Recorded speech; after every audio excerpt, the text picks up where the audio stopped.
你不是爱酒，你只是太久没有被理解。为什么很多男人习惯把难过藏在酒里？男人啊，对酒的感情就像对女人，一开始是喜欢那股烈，后来是离不开那种熟悉的安慰。他们说自己爱酒，其实更爱那种微醺里被理解、被放过的感觉，因为只有那一刻，他们才能卸下盔甲，做回自己。你有没有发现，每个男人都有他的一杯酒？有人爱清冽的白酒，有人偏爱带点苦的威士忌，也有人只喝啤酒，说那样最随意。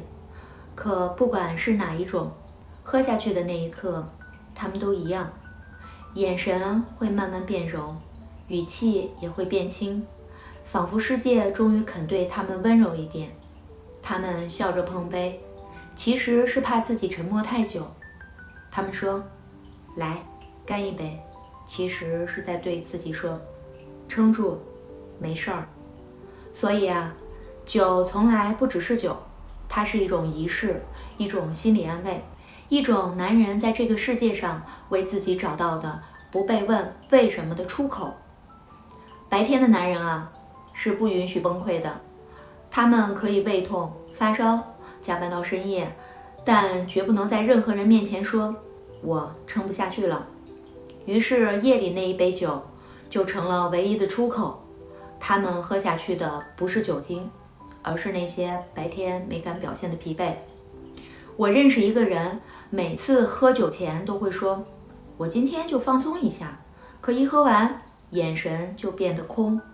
他说其实我喝酒不是因为快乐，而是因为酒能让我暂时不痛。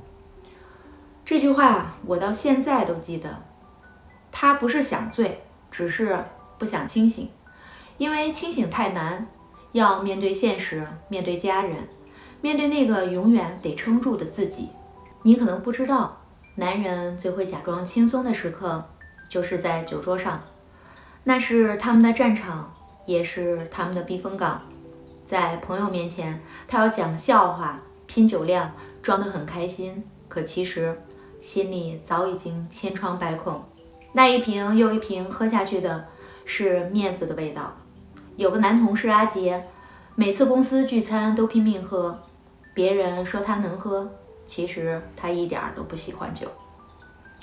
有次他喝多了，我扶着他走到外面，他靠在墙边，低声对我说，我只是想让别人觉得我能扛事儿。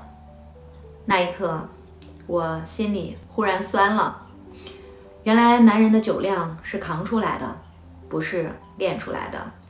他们用酒去证明自己够义气、够兄弟、够可靠，可那份盔甲也让他们越来越孤单。有时候酒是一个最好的挡箭牌，它能让人做清醒时不敢做的事儿，也能让人说出平时不敢说的话。我听一个女孩讲过她的故事，她说那天夜里，她和一个男生从朋友聚会出来，两个人都喝了酒，走在巷子里，风有点凉，她走得慢，忽然伸手去扶他的肩，那一刻他没动。他说别怕，我醉了。他后来笑着说，他哪是醉了，他清醒得很，只是那一刻他需要一个理由，让靠近变得合理。男人的酒后冲动很多时候不是失控，而是借口。他们借醉去放纵一次理智，借醉去靠近一个一直想靠近的人。他们怕的是被拒绝，而酒给了他们体面的退路。有的人喝酒是为了说出真心话，有的人喝酒是为了做一个清醒时不敢做的自己。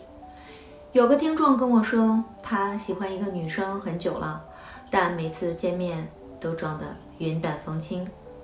那天聚会上他喝多了，鼓起勇气对她说，我其实一直都喜欢你。可第二天醒来，他连他的联系方式都不敢再点开。我问他为什么，他说我不敢去看他怎么回复。我怕他只把那句话当玩笑。这就是男人啊，酒让他们短暂地变成勇敢的人，但清醒后又回到了怯懦。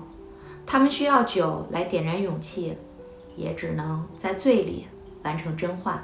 有些男人一旦喝醉就变得暧昧，其实不是酒让他们变了，而是酒放大了那些原本压抑着的东西。我曾遇到一个男人，平时温和有礼，可一旦喝了酒，就会突然变得直白。那晚他坐在沙发上，轻声说：“我其实很喜欢这种感觉，有人在身边。”我笑着问：“你是说我吗？”他没回答，只是低头看着杯子。气氛静了几秒，他抬起头，眼神带点醉意。“是啊，我说的就是你。你看，这就是酒的魔力，它让欲望有了出口，也让暧昧有了借口。而女人在那一刻也往往分不清，她是真心还是只是醉。”我有个朋友阿文，离婚后开始嗜酒，起初只是晚上喝一点，后来几乎天天都要靠酒睡觉。我问他：“你是不是太孤单了？”他笑着说：“喝酒的时候不孤单。”那一刻，我明白了，酒不是他的陪伴，而是他的逃避。他不是在享受酒，而是在逃离清醒的自己。很多男人都一样，他们不是不想改变，而是太累了。酒成了生活里唯一能暂停的东西，哪怕只是一夜，也假装自己还在掌控中。